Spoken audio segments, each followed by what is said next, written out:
Today's reading continues where we left off yesterday in Mark's Gospel. So this is coming from Mark chapter 7, and today I'm reading from verse 14. Jesus summoned the crowd again. "Listen to me, all of you," he said, "and get this straight. What goes into you from outside can't make you unclean. What makes you unclean is what comes out from inside." When they got back into the house away from the crowd, his disciples asked him about the parable. "You didn't get it either?" he asked. "Don't you see that whatever goes into someone from the outside can't make them unclean? It doesn't go into the heart, it only goes into the stomach, then carries on out and down the drain. Result, all foods are clean. What makes someone unclean," he went on, "is what comes out of them. Evil intentions come from inside out of people's hearts. Sexual immorality, theft, murder, adultery, greed, wickedness, treachery, debauchery, envy, slander, pride, stupidity. These evil things come from inside. They are what makes someone unclean." When we were looking at the passage yesterday, we talked about the purity laws, this kind of ritual way of cleansing, washing the hands. But there were so many more purity laws for the Jews that were a stamp, a badge, if you like, of their identity. There were things like what you could eat. There were certain foods that were seen to be clean and certain foods were seen to be unclean. And thereby, if you were to touch anything like that or eat anything like that, you yourself became unclean. And so Jesus is moving this whole issue of purity a little bit further. And the crowd that he's talking to, when he's saying, you eat something, what goes in one end comes out the other, it's not going to make you a bad person, if you like. This isn't about something that's going to make you ill or make you sick. So he's not saying if you eat poison, you're going to be fine. That is completely missing the point. He's talking about what they are talking about, the purity that they're talking about, is whether a person is what we would say today, a good person or a bad person. And that's maybe even oversimplifying it all. And what he's saying is, just because you eat something isn't going to turn you into a wicked person. I guess there's little shades there of eating the apple from the wrong tree, from the Adam and Eve type of thing as well. And what he's explaining is, biologically it goes in one end, out the other. That is not what contaminates. What contaminates is what is within us, as in our attitudes.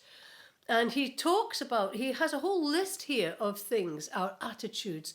Now notice that he's actually unpacking all of this when he's on his own with the disciples. He's already spoken to the crowd, and they are probably baffled because from being children, part of their identity is, you mustn't eat this stuff, it makes you unclean as a person. It makes you corrupt, if you like. It corrupts you as a person. So when he's telling all of this to the disciples, he's astounded that they don't get it either. And I guess in a sense, it sounds as though he's burning the national flag. Anything to do with their identity, he's just trying to get rid of. But that's missing the point. You see, for Jews, purity, and by this I should maybe say purity of heart, was important. And what Jesus was saying is, we've spent too long on silly rules that aren't going to sort out the problem of purity of heart. In actual fact, he has come to sort out the problem of purity of heart. He's the one that's come to sort out the attitudes. So what he's not saying, purity doesn't matter. What he's saying is, let's focus properly on what it is that causes that impurity. And you know this, folks, it's the same for us today. What comes from inside is what tells of what kind of person we are. If we continually slander someone, if we continually run people down, if we can't find it in us to forgive, if it's always looking on the negative side of things, we need help with that. And the Lord Jesus Christ is the one who can help us. That's why it's important that we draw near to him. For the Jews, it was about the laws, about what you ate and how you purified your hands, and it was about sticking to various different rules and about sacrificing an animal to stand in your place. For the Lord Jesus Christ, he's going to offer himself as that sacrifice once and for all, and he will be the one who leads us into that state of purity. Away from, he's not saying forget about all the rules, just follow your gut, just follow your human nature, because human nature gets us into all kinds of problems with the greed, with the envy, and all of these other things that Jesus listed there. No, he's saying follow God's nature and allow God to make you pure, pure of heart, pure of spirit. That's not naivety.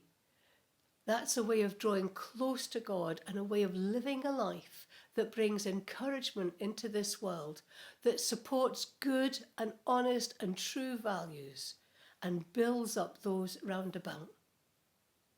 Today, Kerem is going to close for us in prayer. Thank you so much, Kerem.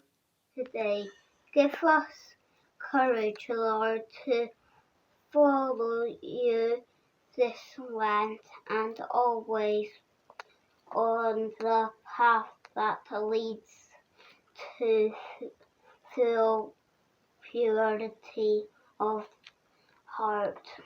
Amen.